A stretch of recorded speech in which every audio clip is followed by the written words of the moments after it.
Well, good afternoon, everyone. And I'd like to welcome everyone to the first event of Deakin's Open Access Week 2023 program. Thank you for coming along and welcome to everyone online.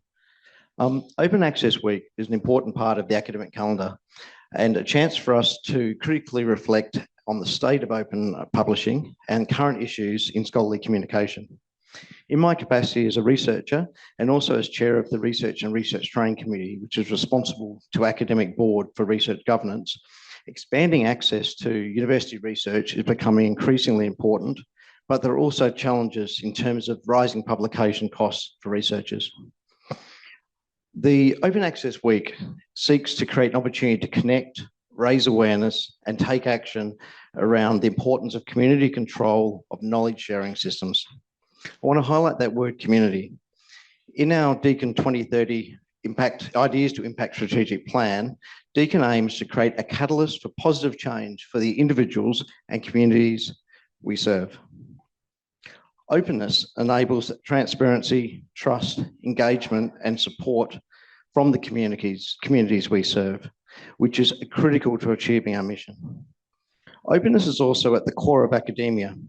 It brings together academic communities from across borders, across institutions, researchers, teaching staff and students, and allows our staff, students and to actually achieve, more quality impacts and deeper insight. So it's absolutely a critical enabler for our academic communities as well as communities we serve. This is why it's so important that our libraries and our research communities are working together to navigate the challenges and ensure a more sustainable and equitable scholarly publishing future. Deakin's Open Access Task Force is one example of this collaboration. Co-chaired by Hero and Acting Director Matthew Clark, it facilitates university-wide discussions and seeks to ensure that we chart a more equitable and sustainable path forward in line with Deakin 2030. Now I'd like to introduce Hero. So Hero is Deakin's university librarian and is deeply engaged in institutional, national and international conversations about the future of scholarly communications and publishing. Prior to joining Deakin in 2021, Hero has held senior roles at University of New South Wales and the University of Melbourne. Hero has a strong national presence as a board director on the Australian Library and Information Association, a member of the Trove Strategic Advisory Committee, and as a director of the Board of Council of Australian University Librarians, known as CALL. Hero has also recently taken on the position as chair of CALL Content Procurement. In this role, Hero oversees CALL's program of national publisher negotiations on behalf of all Australian universities, a program worth over 250 million. And through this work is very much at the forefront of leading Australia's transition from traditional library subscriptions to new open access models. Please join me in welcoming University Librarian Hero Macdonald.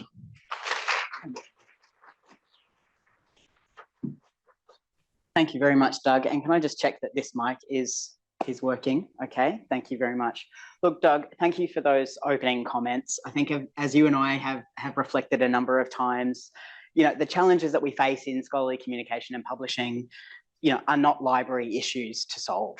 To solve the challenges that we're facing in scholarly communication and publishing really requires coordination at all levels of academia between libraries and academics, but also looking at the way that we coordinate between institutions, between nations right across the globe. So your involvement, Doug, and your passion for open access is certainly something that we value in the library and are really grateful for. And your allyship and your involvement in things like the Deakin OA Task Force is incredibly valuable. So thank you very much for coming along today and kicking off Open Access Week. Before I begin with my presentation, I, of course, want to just acknowledge that today we're meeting on Wadawurrung country, a country that has been owned and cared for by Wadawurrung for many, many millennia. So I'd just like to pay my respects to Wadawurrung elders, past and present, and thank them for their continued care and custodianship of this country. And at Deakin, we all often like to kind of reflect on the fact that we are a knowledge, a learning institution. And on the countries that our campuses are based, learning and research, knowledge exchange, industry has been practiced for millennia. And so in coming together for events like this, we hope to, in some way, honour some of that tradition of knowledge exchange and advancing our collective understanding of the world around us. I do also want to begin, I guess, with a declaration to say that the presentation today, I'm very much kind of speaking as a personal capacity. I'm not speaking on behalf of Deakin University, nor am I speaking on behalf of the other organisations that Doug mentioned in the introduction. I'm really sharing some reflections and insights, I guess, as a keen observer of the scholarly communication industry landscape. And so I'll be talking kind of more in a general sense, looking at global trends rather than talking about our experiences specifically at Deakin. And I don't want any of my editorializing in the presentation today to be taken as Deakin's position on this. It's absolutely not. I really hope that today's presentation, I guess, provides some provocation, some ideas, I guess a foundation for many other conversations that will be had over the course of Open Access Week and beyond. And I'll share my email address at the end of the presentation if anyone wants to kind of follow up with questions after the day. So let me just check that the technology is actually working.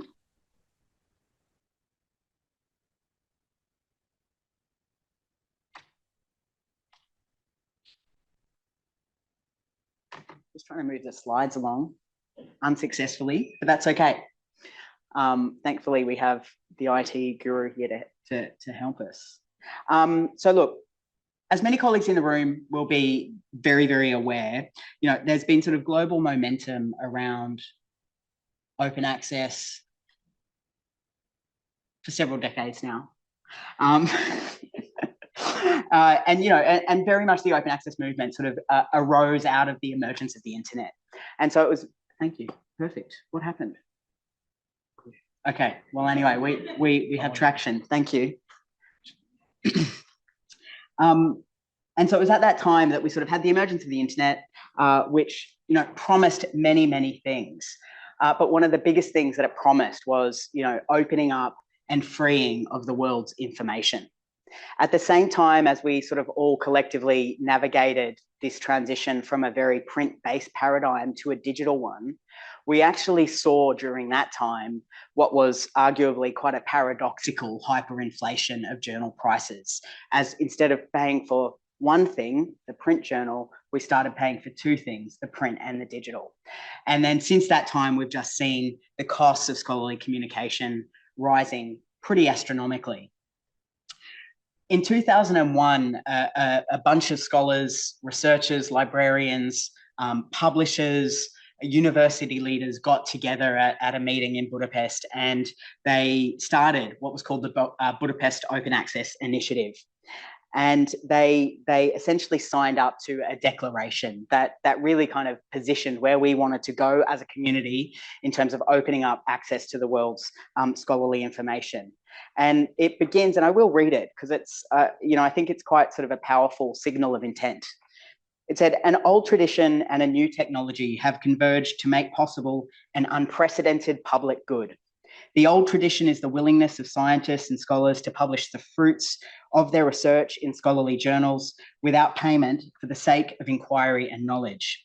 The new technology is the internet. The public good they make possible is the worldwide electronic distribution of the peer-reviewed journal literature and completely free and unrestricted access to it by all scientists, scholars, teachers, students, and other curious minds.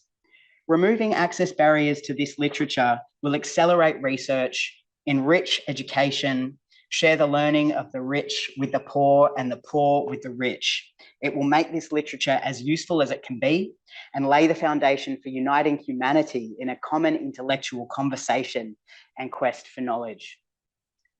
But since that time, libraries and scholars the world over have sort of been advocating in various ways through negotiations with publishers, advocacy at institutional, national, global levels to sort of push the OA movement along and to kind of start to kind of shift the conversation around scholarly publishing. And, you know, ultimately with the aim of driving a much more equitable and sustainable system. And I think we are now collectively very much at that space where we've got very broad consensus on the value of open access. It's no longer a kind of fringe conversation that just the librarians and a few keen academics are having. You know, there is broad consensus that open access does in fact accelerate scientific discovery.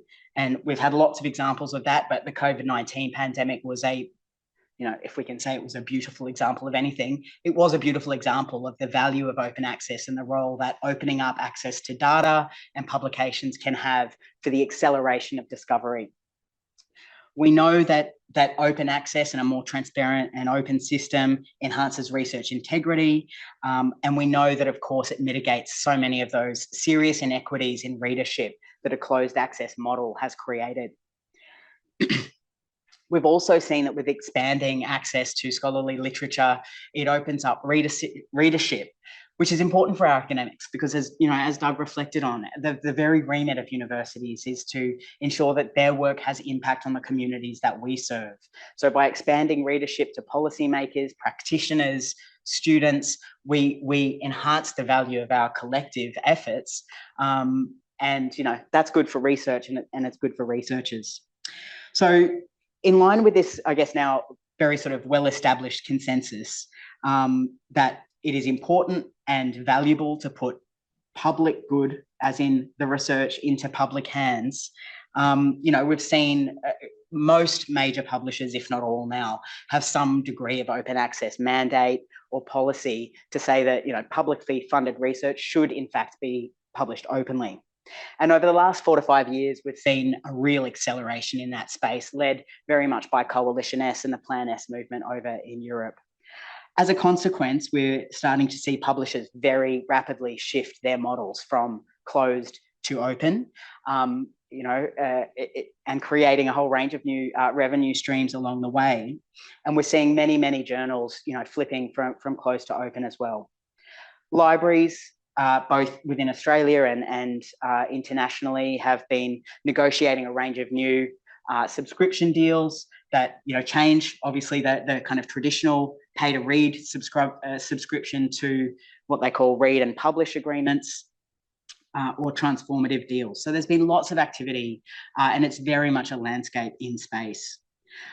And with that sort of, with the percentage of global research outputs increasing every year and the percentage of open outputs increasing every year, you know, it's kind of tempting to go, you know what, we've sort of done it. Like we've almost got open access, which is what we were sort of looking for.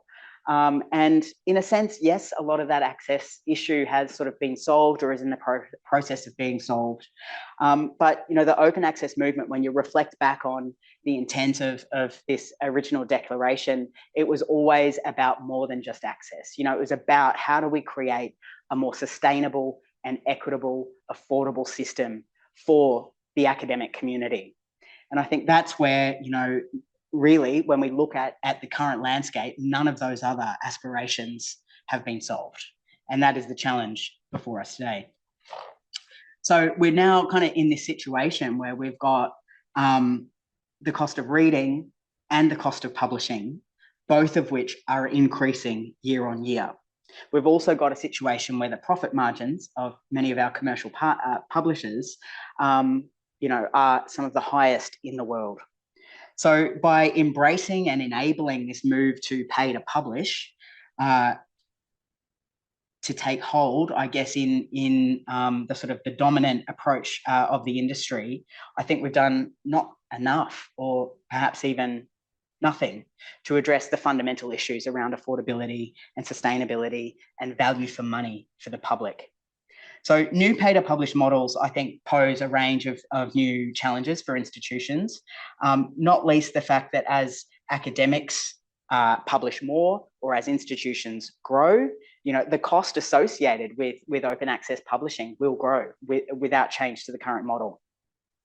And I think it's, you know, it's also very clear now that new pay to publish models have kind of shifted the paywall and have entrenched inequities in different ways. So now, instead of not being able to afford to read, we've got some disciplines, some institutions, some countries that might not be able to afford to publish. And that's problematic for a whole range of very kind of self-evident reasons. So the complexity and the scale of this challenge that we face, I think, are significant. Some might even call it a wicked problem. However, my presentation today won't necessarily sort of dig into a deep analysis of, you know, different models of open access and my thoughts around read and publish agreements. I actually want to kind of focus on the other and potentially sort of bigger, more concerning trend that we're seeing within the scholarly communication and publishing industry. And that is the fact that as we've sort of been really focused on this conversation around access, we have witnessed, although perhaps without as much challenge as we should have been investing, the growing consolidation of publishers and their growing expansion into data and infrastructure that spans the entire research ecosystem. So we now have a situation where we have for-profit companies in charge of entire end-to-end processes and very much embedded within the entire knowledge production system that we are all a part of. Now, that may be fine. It may be really problematic. I think the point of today is to sort of dig into some of the risks that I see as being associated with that very significant expansion, and for us as a community to kind of reflect on how much or how little we might want to challenge that going forward. I think Posada and Chan, two very well-known scholars in the sort of publishing, sort of the economics of publishing space, they sort of asked this question, which I love. It was like, could it be that our attention on the paywall has distracted us from paying attention to the strategic takeover of infrastructure and our entire research agenda? Maybe. It's kind of an interesting question. So the question I want to sort of look at today is, does a for-profit commercial publishing system, open access or not, really work in the interests of researchers and good research?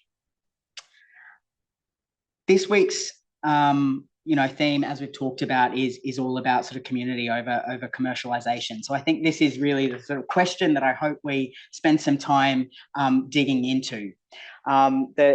Whether or not a for-profit commercial landscape serves the interests of researchers, or whether it actually kind of threatens some of the stuff we were talking about, sustainability, independence, integrity of knowledge production, I think sort of remains to be seen. So I want to spend some time digging into this question over the next sort of 30 minutes or so. I think that's about right.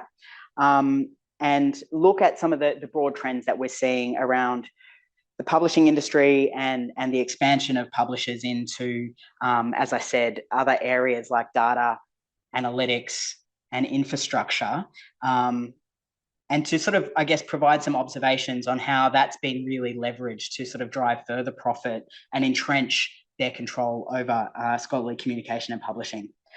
I'll then sort of present an argument that in order for us to really deliver a high quality, transparent, open, trustworthy, and equitable scholarly publishing system, that, you know, I think we do need to at least look at some alternative models. I think, you know, the rising conversations around open science are really important. I'll talk about a little bit about open science later on in the presentation. But we really do need to think about how we build more diversity into the system and more scholar-led and scholar-controlled infrastructure into the way that we work, so that we do have a system that actually works for research rather than the other way around. So without sort of going, you know, librarians do love history, but without going into history too much, you know, journals have existed for like 300 plus years, you know, and they are an enduring method of scholarly communication. They've been used to present findings, to facilitate discussion, to provide critique, and to document the advancement of our knowledge. They're originally, when we go back, they were a very kind of small scale scholar, learned society led industry. But through the sort of 20th century, due to a range of kind of social and technological and I guess sort of economic changes that happened over that time, not least the sort of massification of higher education, we saw conditions emerge or conditions be set that really saw scholarly publishing move out of the hands of scholars into the hands of commercial for-profit businesses, and really sort of turn into one of the most profitable businesses on the planet or industries. And it is really big business. So I just want to kind of share a few numbers. I would say it's big business, and it's also getting bigger. The growth over the last 20 years has been pretty significant, and I've just presented some data there, a 5-year sort of period to show the trend. But the growth of higher education, I think, combined with competition between industries within the sector, driven in part by the emergence of things like rankings and different kinds of assessment regimes that have very much equated publishing output with productivity and quality and impact. And a lot of that has kind of, I guess, created what is commonly referred to as the sort of publish or perish culture.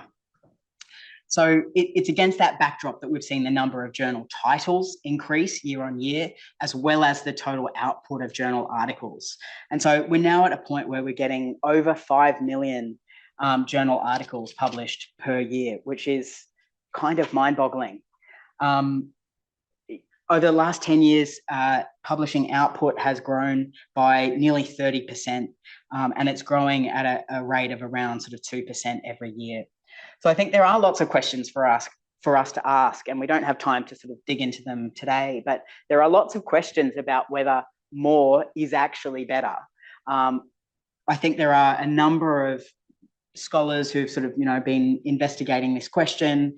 There's a lot of stuff being written about the burden that this creates for academics to keep across literature, to identify what is important and what is not, because so much is being published every day. And there's also a range of studies that sort of look into that sort of publish and perish culture around researcher well-being, around researcher integrity, and some, less than ideal publication behaviours that emerge as sort of perverse incentives from the context. So whether or not this in and of itself is good or bad for science, as I said, I think is another question that we could certainly have a whole other session on. But during the same time as this, we've also seen, as I sort of alluded to at the beginning, the sort of the consolidation of publishers. Vincent Lariviere and colleagues have published quite extensively on this topic, and they call it an oligopoly. We've basically got the big five: Elsevier, Springer Nature, Wiley, Taylor and Francis, Sage, who now control over half of all the scholarly outputs that are produced by academics. And that industry is worth something like, depends who you ask and who's sort of, digging into the data, but the industry is sort of worth roughly 15 billion a year. So it's big numbers, it's big business, and a lot of activity is happening, which means there's a lot of culture happening behind that.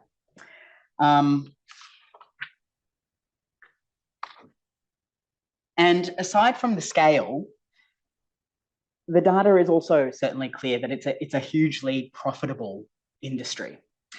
Taking Elsevier as just one example, and we could certainly dig into the annual reports of any of the big five to have a look at what the sort of profit margins are. This is publicly available data published as part of their annual reports.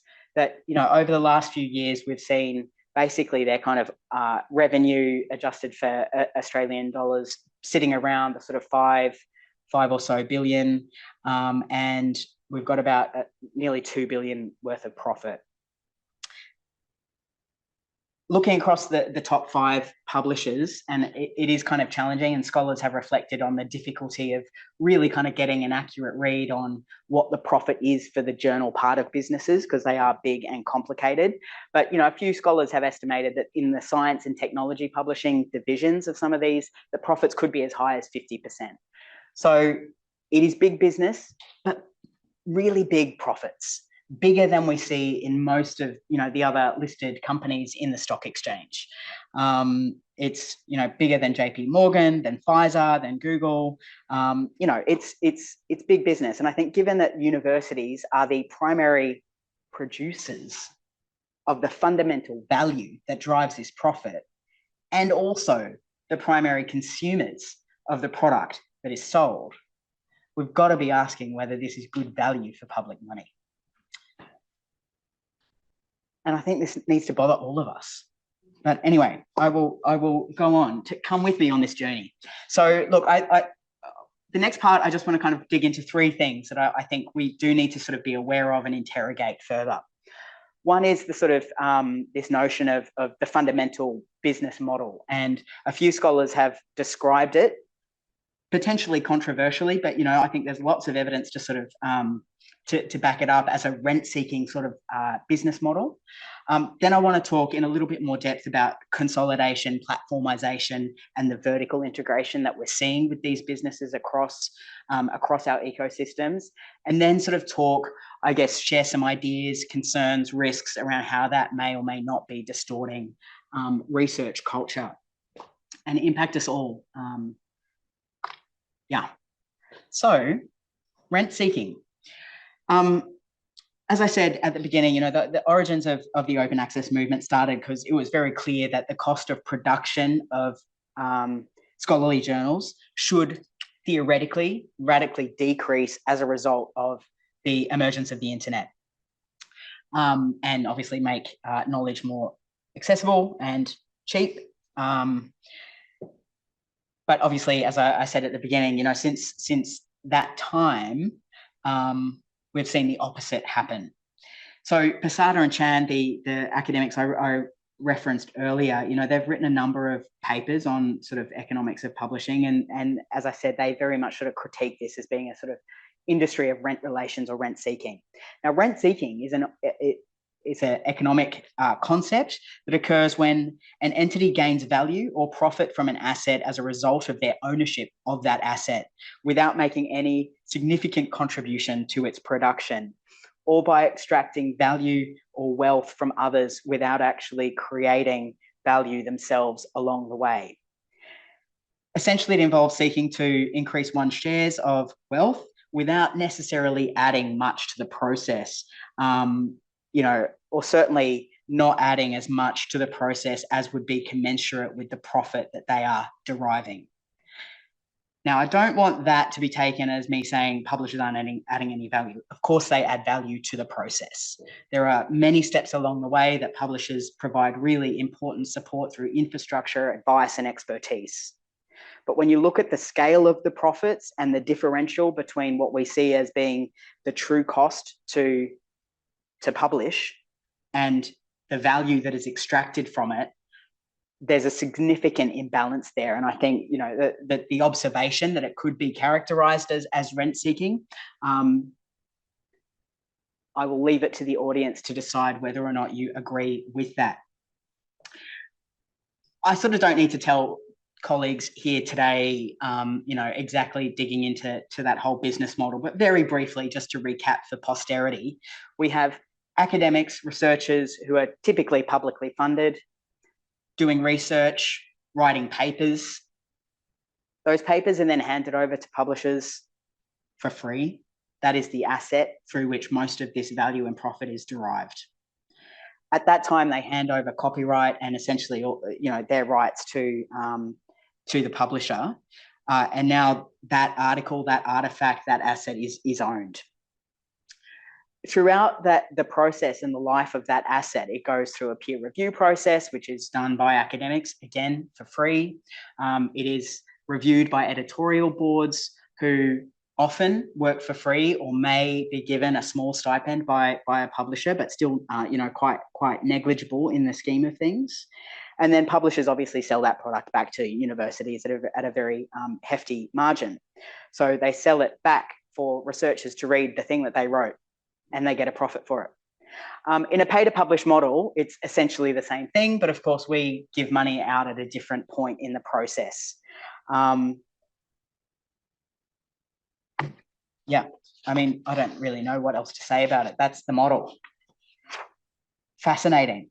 So we've got a situation, as I said before, where researchers are essentially both the producers and the consumers, and yet the public have to pay basically twice. We pay to fund the research itself, and we pay to read the research. So, I mean, this is a known issue, and people talk about it, but I think we've got to ask some serious questions about what are we going to do about it. And I think there was a great piece in the Guardian written a few years ago, and they said it was as if the New Yorker or the Economist demanded that journalists write and edit each other's work for free, and then ask the government to foot the bill. And I think kind of framing it in that way, you kind of go, yeah, this is kind of insane. I'll just add one more thing in here, that it is big business, and there are corporate interests involved. And what we see are publishers spending not insignificant sums on lobbying. So lobbying governments to adjust policy in their interests, to make it more favourable for their business interests and for them to maintain profit and market share. This is just one example from a publisher who shall remain nameless. It's a screenshot of their actual costs in Europe on lobbying. So they're spending nearly 600 million euro, 6 million euro on 2 full-time lobbyists to essentially shape government policy, which again, Posada and Chan use to sort of talk about rent seeking as leveraging public policy to derive greater profit. There are, of course, many other kind of issues with the business model that colleagues will be aware of. Hybrid journals, concerns around double dipping, where people are paying to publish and libraries are also paying to read. We've had many examples of publishers taking open access journals, repackaging them, and then selling them as part of large journal packages back to libraries. We've got the issue of that sort of journal proliferation and concerns around articles being shoved from one journal to another where it didn't quite meet the standards for this one and has moved in. So there've been many practices that are happening within the landscape that are also concerning, and all ultimately sort of directed towards increasing profit rather than being good for science. So the contribution of publishers to the process, which is essentially the kind of question we're talking about, is an important one, because pricing is obviously this really kind of critical aspect of the economic and business model of scholarly electronic journals. And a lot of the research and a lot of people have sort of looked into this to sort of go, how much does it actually cost to publish something? And I think this is a really important and timely question for us to answer, because as publishing, well, as the landscape shifts from pay to read to pay to publish models, we've got, the entire business model in flux, and the way that we pay for it is going to change. And yet all of the negotiations that are happening with publishers in this landscape are all around cost neutrality, which is essentially code for maintaining market share and profit margin. And we have to remember that every dollar of profit between the cost of production, and the profits that are created is essentially a dollar that hasn't been spent on research. It's money that we as a sector are paying that we could have redirected to actually solving some of the world's problems, rather than advancing corporate interests and filling shareholder pockets. So there have been a number of studies and a number of estimates around how much it actually costs to publish a journal article. Some estimates put it as low as about $100 US. The consensus seems to have landed on around $400 to $600 per article. And yet, under either a pay-to-read model or a pay-to-publish model, estimates suggest that we as a community are paying about $1,500 to up to $5,000 per article as part of the existing process. So the author of this paper, Bjorn Brems, I think he's a geneticist, German, and Scandinavian, but he's also a very keen sort of commentator in the scholarly communication world. He did a lot of research and analysis of the financial data and the information we have about the cost of production, and estimates that if we actually kind of published our outputs in a sort of cost neutral or at cost, if we publish them at cost, we would be saving roughly kind of 72 to 90% of the total amount of money within the system.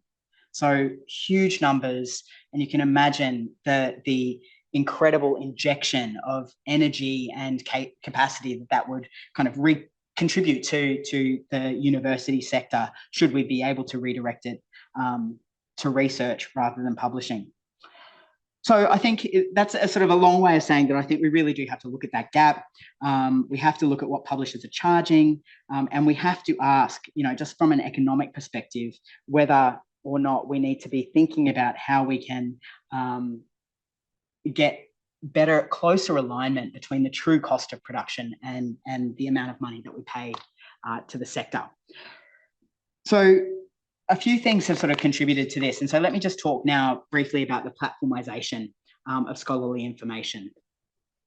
Because of course, economics aren't the only issue. And as I said at the beginning, I think there are sort of other really concerning things that are happening here.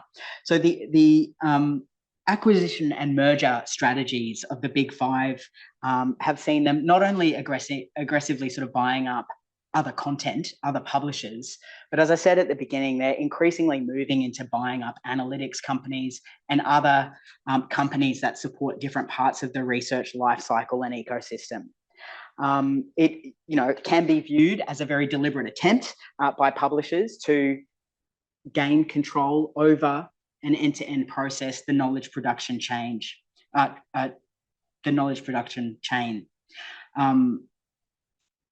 So I think we've now got a situation where we've got publishers who own the primary content, they own the data and the platforms that help us analyze engagement with that content, they own the proprietary algorithms through which the value of that content is determined and insights are derived that drive decision-making by governments and institutions. So, I think it's very clear to see the potential for influence and control over a system when you start to have corporations owning so much of an industry. And that, of course, also creates an environment that reinforces their own value chain and role within that landscape. So sharing some examples and I guess a visualization of the strategy that we're seeing around mergers and acquisitions. In this diagram, the blue are academic content acquisitions or mergers where other publishers have been brought up. And then the red are where other technology infrastructure data companies have been purchased. And so you can really see there's been quite a shift from sort of 2009 away from a focus on content and a focus towards buying up more of that infrastructure piece within the scholarly communication landscape. And of course, this is just one example, one company, but it really has been shown to sort of be playing out across all five, which is quite interesting. So looking at sort of another way, and again, this is the work of Posada and Chan, who have dug into this in quite a deep way. You've got the whole sort of knowledge production process here. The grey box sort of reflects that traditional role of publishers, and then all the other activities that go into sort of a research ecosystem. Now we've got a single company who owns products spanning that entire ecosystem. So they're now no longer just the biggest publisher in the world, but they're also a company that owns this suite of systems. They own systems that span basically identifying academic talent for potential recruitment by employers. They have systems to support collaboration and networking across and between institutions, systems to support academics to find funding, to analyze and store data, to help make decisions and get insights around research trends and make decisions around where to invest or not, systems to review academic productivity and quality and impact. And so this is what this is the example of vertical integration that we're talking about, and that, arguably is concerning.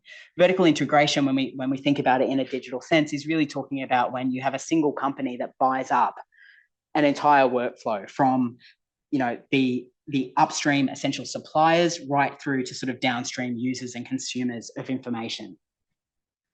And this is not just an Elsevier issue. We're seeing that play out across all of the big five, including Microsoft, who's increasingly sort of moving into that information discovery and assessment space as well for research. So it's a growing trend, but it's very much a trend that's consolidated within a few very large companies. There's a scholar from University College Dublin, Lai Ma, who notes that the vertical integration of publishers and other providers throughout the research cycle enables a range of datification and commodification practices, similar to the ones that we see playing out on social media platforms now. Ma notes scholarly publications are then treated as user-generated contents for data tracking and surveillance, resulting in profitable data products and services for research assessment, benchmarking, and reporting. So this trend towards commodification of data and the development of systems and services that enable sort of further extraction of value and arguably profit from the ownership of that primary data, that again, has been provided for free by scholars, exacerbates some of those concerns around sort of rent seeking that I was talking about before. Another major concern, obviously, is data privacy in this. And, obviously, as a librarian, that commitment to privacy and confidentiality for our users is a very central tenet of our profession. That is not a value that is necessarily held by corporations who gather data, amass it, and profit from it by reselling it to third parties, often without people's awareness. So the surveillance capitalism, is absolutely a thing. Concerns around now the ability of researchers' behaviour across the entire life cycle of academic work, is very much sort of at question. So I think we're also now seeing concerns around the fact that the ecosystem also doesn't lend researchers very much choice. They're sort of forced into networks now to support collaboration, and there's not a lot of choice. So there's lots of kind of concerns around that again is kind of slightly tangential, but an important point to make about this. The issue is that the commodification of data is happening by design, and it's sort of happening under the guise of seamless user experience. And there is no doubt that those sort of ecosystems do enhance user experience and efficiency, but it certainly comes at a cost, and it's a cost that we need to be very cognizant of. Now, I'm just keeping an eye on time. Just looking at research culture, a few things kind of stand out here with the growing control of corporate interests over our landscape.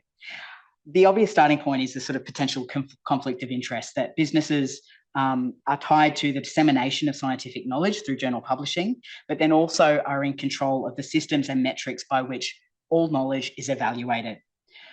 Most national research assessment exercises, as well as universities, continue to rely on traditional and proprietary data sources for performance evaluation. ERA, for example, has cycled through Web of Science and Scopus, and the government's had contracts with both Elsevier and Clarivate as the data provider for that assessment exercise. And the embeddedness within research assessment, whether it's at a national or an institutional level, very much kind of reestablishes that sort of mutual reinforcing relationship. Kathleen Shearer from the Confederation of Open Access Repositories notes that the research assessment frameworks are one of the biggest drivers affecting researchers' choice about where and what to publish. As such, high prestige journals, as determined by citation counts and impact factors, have become powerful proxies for significance of research, but they've also become so influential that they can make or break researchers' careers, despite significant evidence that they're not necessarily a good there's a tenuous correlation between prestige and quality. It's well documented that the core data sources are, do prioritize content from their own companies, which comes at a cost of surfacing smaller community-led initiatives. It's also well established that a lot of the citation data sources have regional and disciplinary biases, which are also kind of concerning. So look, I just want to talk briefly, the promotion of research metrics in decision-making processes by companies, the big publishers, really helps to kind of entrench themselves firmly in the process of university decision-making and also individual researcher decision-making. It's about what gets indexed, who controls it, who has access to the data, and the algorithms that are used to analyze it that really is at the crux of the issues. So, a few things happen, obviously focusing the sort of prestige culture, what gets rewarded, influences either overtly or covertly where people want to publish or the areas in which they focus their research, can distort research culture and subtly sort of conflict with ideas of academic freedom, further entrenching positions of commercial publishers as very influential forces in research. It can lead to things like monoculturalism. And a number of scholars have raised concerns about the potential for biases within indexes and metrics to actively reduce bibliodiversity, encouraging research monoculturalism, stifling the growth of alternative models, smaller journals, non-profit, scholar-led, non-English language publishers, and different genres. People have also kind of described as a neo-colonialism, which, First Nations researchers or researchers from the global south are either excluded or sort of forced to assimilate into the practices of the global north. We see processes of sort of feedback loops where journals get indexed, how well it performs within that proprietary index influences decisions about whether or not people want to publish there. I've talked about the publish or perish mindset.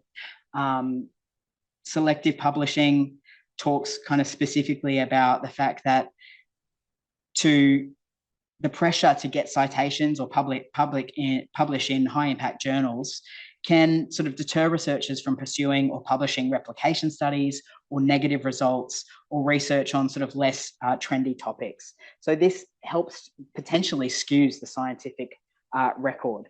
And I've talked about the systems of dependence previously.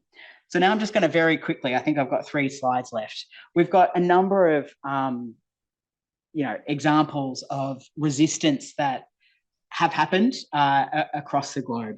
We've had many major deal cancellations where libraries or consortia of universities have pushed back on the conditions that are being imposed or the costs being imposed by publishers. We've seen projects like the Cost of Knowledge, which is a sort of an international boycott pledge where there's like 20,000 researchers have signed up to say they're not going to publish or contribute to peer review with a particular publisher.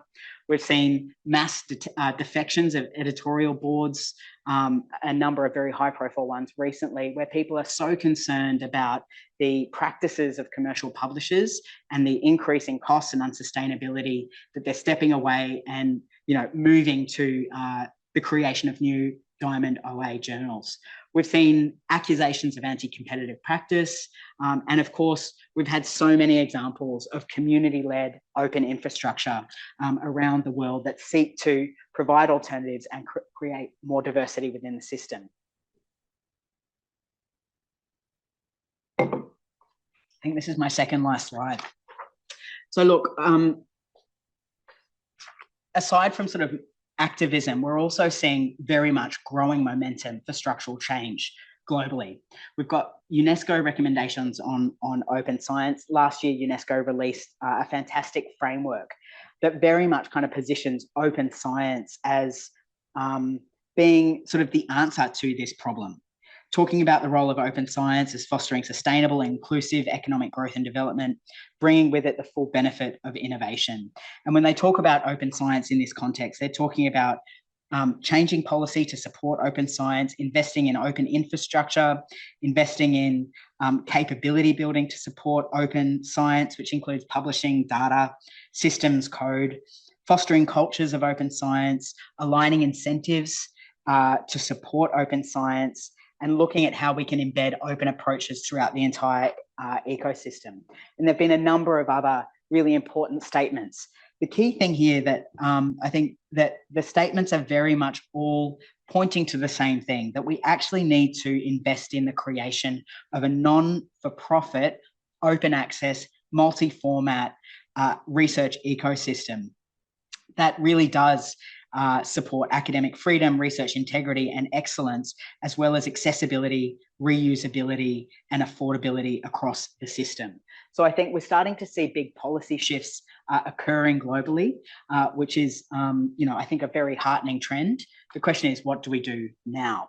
So when we look at the context here, I just want to kind of, I guess, finish with this, that sort of where I began, that to solve this problem, we really need coordinated effort right across nations, across institutions, across individuals, and also, and absolutely with business and publishers themselves. When we think about what needs to happen in Australia at a national level, I think the urgent imperative needs to be the development of a clear open science policy and strategy for our country that will really very much then position all of these other activities that I've talked about on this slide. We need to use the opportunity to rethink our research assessment, again, to kind of incentivize more open practice. But we also think we need to look at how we actually embed the principles of the San Fran Declaration on research assessment and principles of a responsible research assessment. Sorry. And so that's kind of moving away from looking at publication volume as a measure of productivity. It could be about embracing alternative narrative-based approaches to assessing impact and really embedding those within research culture. It's also about, can we actually move away from proprietary data sources and look at open source data and tools to analyze our outputs. We need national investment in open publishing and infrastructure. We need copyright reform and potentially even industry regulation in the first instance. At a university and library level, it is about open science and scholarship policies. It's, again, looking at reward and recognition schemes, signing on to responsible research assessment and ensuring the way that we use metrics within our institutions aligns with best practice. It's about formally supporting open publishing, infrastructure and investment, and reviewing our procurement processes to mitigate some of those risks of a consolidated environment. In terms of researchers, it's about advocacy with the publishers they work with. It's about making editorial decisions and publishing decisions, retaining rights to publications where possible. And publishers, it's about actually working with us on transparent and fair pricing for the products that we are handing over and also buying back. It's about committing to user privacy and confidentiality. And I've put B Corp up here, which is one framework among many, but it's about how do we then how do they, as partners, start to rebalance the relationship between stakeholders and shareholders and ensure that they're working in the interests of everyone that they sort of work with and for.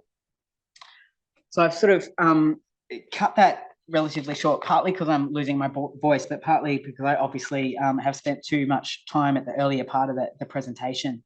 But I guess I just want to kind of finish here that, I think as I've sort of covered in the presentation today, I think it's increasingly clear that we've got an issue with commercial control over our knowledge system.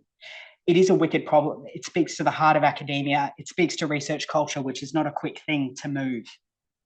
But a fantastic scholar, T.R. Shankar Raman, he's written extensively around scholarly communication and publishing. He asked the question, if science itself has the innate capacity to shake free of old paradigms and shift to new realities, perhaps it can happen in the system of scientific publication too. And the time for that is now. So I'm going to leave it there, have a drink of water, and open for questions.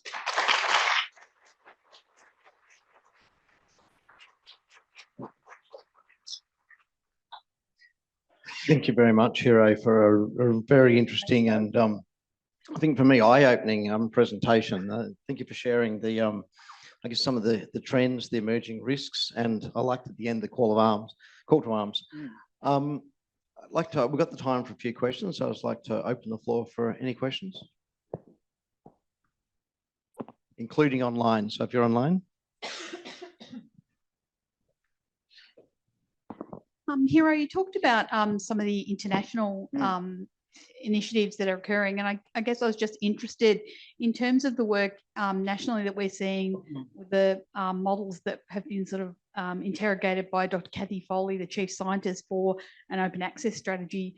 Just like to get your thoughts on where you think that's headed and how you think that will contribute to addressing some of these issues. Yeah, thanks, Jane. That's a really good question. So the Chief Scientist has been leading a project around sort of, formulating an approach to national open access for Australia.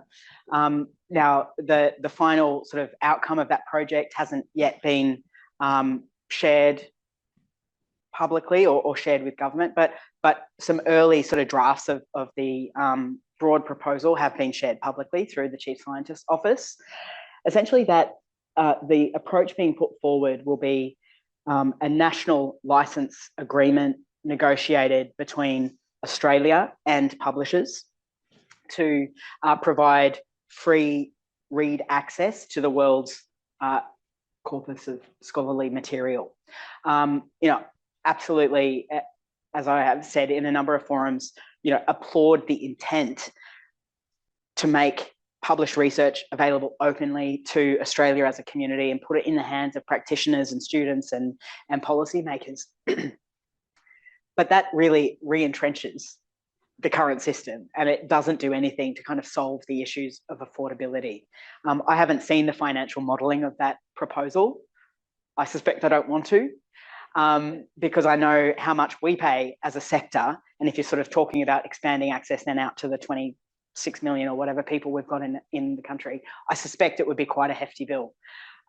We urgently need to rebalance that relationship and as I said, I think explore models that allow us to bring the cost closer to the true cost of production. So I think we need to be looking at sort of a broader open science strategy and looking at opportunities to really invest in infrastructure and a greater diversity of sort of publishing models to inject some real competition into the sector. I've got one in the room. We might just take one online and then go here. Hero, this question comes from Louisa. Louisa asks, which comes first, the system of new alternative to publishing and ranking or the government funding change? I think what comes first is the strategy. I think that really needs to be the place that Australia starts, and it's a really significant gap. If you have a look at internationally what's happening, you are seeing governments or group of governments in the case of the EU really starting to sort of grapple with this issue of open science and to build it into clear strategic documents, which then obviously dictate how we assess what we assess, how we assess it, and also how we invest in open infrastructure. So I think it sort of has to start there, and then simultaneous activity would be my answer, but I think it would absolutely be open for conversation. Tui. I just want to comment on how generative AI plays into this. So obviously a lot of the data that they're collecting will be used within generative AI, and perhaps what the EU will be doing with their legislation may impact the publishers in some sense? Quite possibly. Obviously data protection laws in the EU, as everyone knows, are much stricter, and so may curtail some business innovations and the creation of new revenue streams. It remains to be seen. Yeah, but I think generative AI is yet another possibility of sort of value and profit extraction of the core product.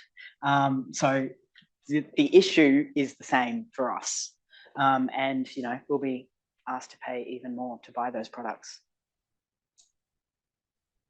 Hero, we have another one from an anonymous attendee who agrees wholeheartedly with you. Oh, great. But they've asked, are we missing an opportunity to be on the front foot with other types of outputs or knowledge systems, such as films, podcasts, games, codes, CAD files, etc.?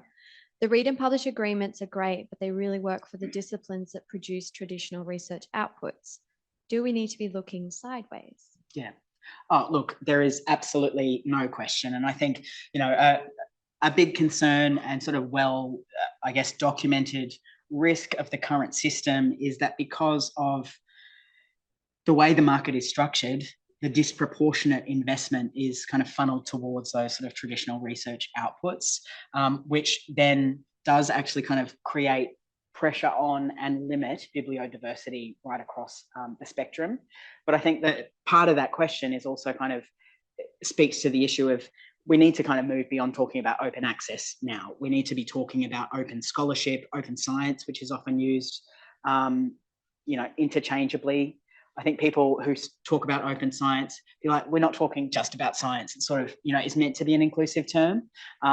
Whether or not it's interpreted by colleagues in the humanities as being an inclusive term remains to be seen. But we need that sort of that umbrella focus that helps us shift our gaze. And yes, look, more horizontally about how we support openness for all disciplines and all modes. Well, thank you. If there are any more questions from the floor? Oh, we're at time. Okay.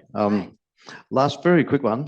If anyone wants to get involved with Open Access Week, is there opportunities to be involved, other activities planned? Doug, I'm so glad you asked me that question. Thank you. I'm just having a look. We do have a beautiful brochure that's been put together for people in the room, and there is a website online. We've got 3 other events happening this week. We've got 2 fantastic panel sessions, and the event that I'm super excited about, we've got a hackathon happening on Thursday at the Waterfront campus, where we are workshopping some wicked problems, which will be fantastic. But we've got a webinar on Tuesday that's looking at open publishing at Deakin, and another panel around open education on Friday at Burwood and online. So check out the brochure or the digital version and come along to those other events. Thanks, Doug.